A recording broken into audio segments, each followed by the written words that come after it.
had me a laboratory here as an engineer, principally in the area of explosives. My feeling is that one of the most important things that America needs to have and keep is its security. Unfortunately, at this time in the world, the only way to do that is to be militarily strong. And I hope that our leaders can handle that strength in the right kind of way. I feel my job is to help to provide that strength for them and for the country. He wants to be an engineer, but yet be very good at helping the mentally retarded. He wants to be Superman, I think. Maybe he doesn't, but he wants to. I don't know, maybe he really wants to help David. I'm imagining, I think I imagine a lot of stuff. I love it with imagination. And what is this?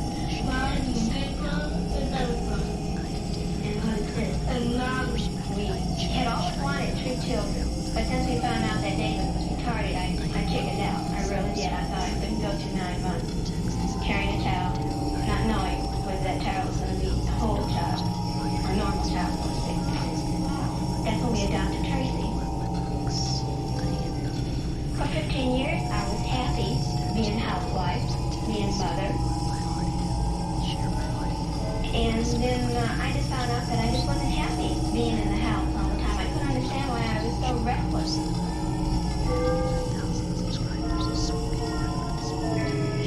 God has really said yes in many ways. We forget all those yeses.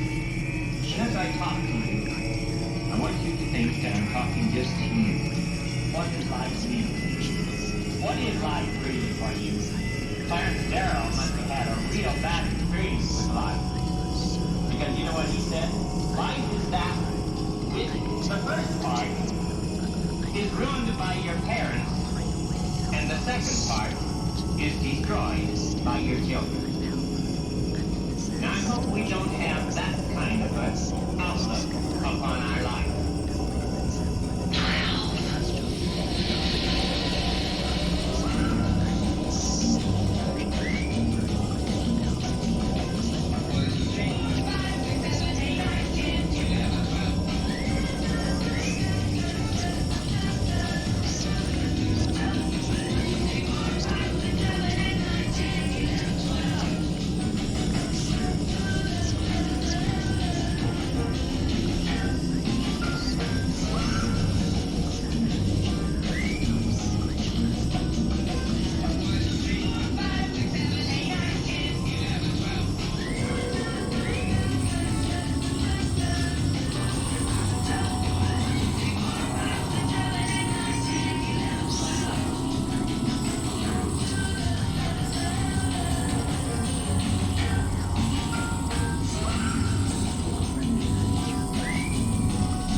Children have no abstract thought, can't appreciate ideas like numbers,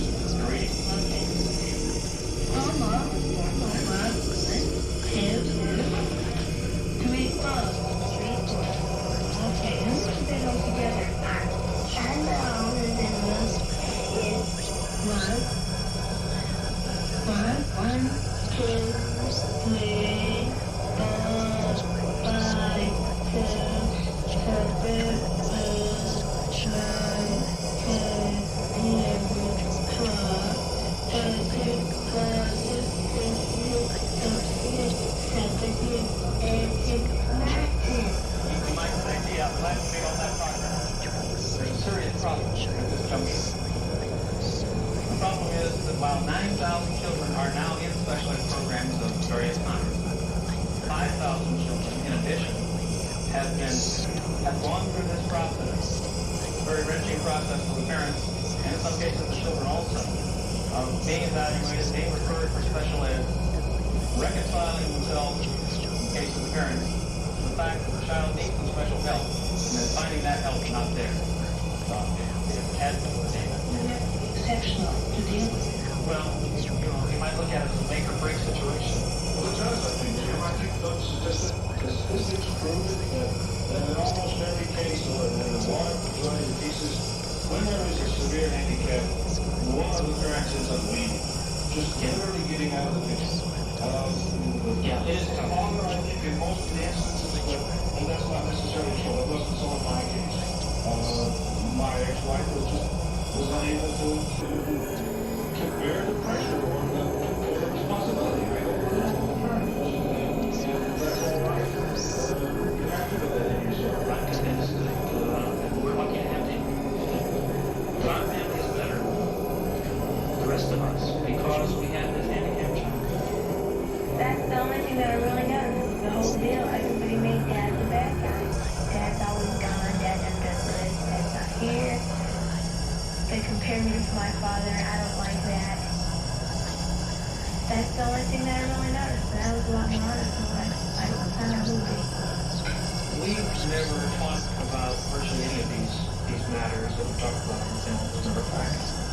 I guess my personal feeling is that the people who explore and depth of their feelings are those who've been through psychoanalysis. Okay? And maybe there's something wrong with it. I personally have that prejudice, if you will. And not being a liberal arts type, as I've said before, I don't think about the philosophy of life until it's there. What did you learn about yourself?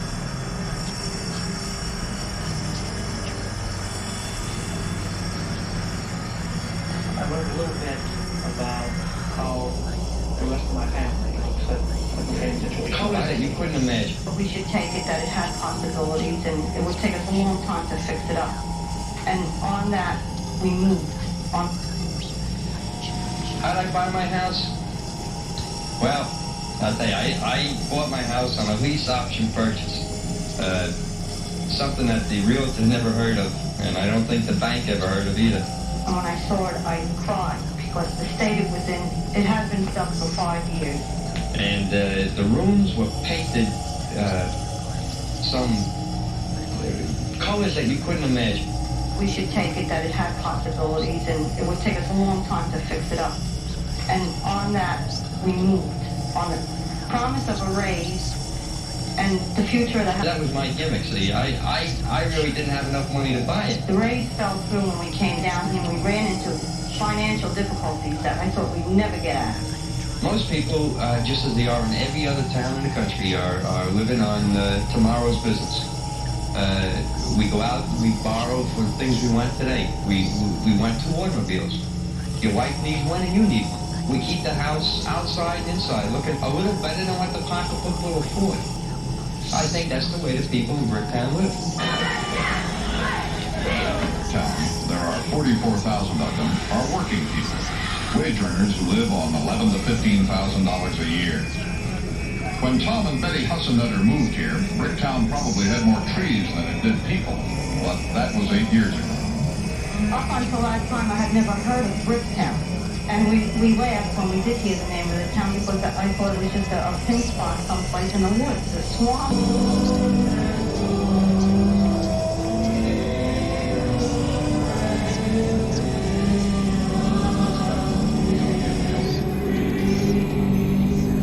Religion in my life is Mondays.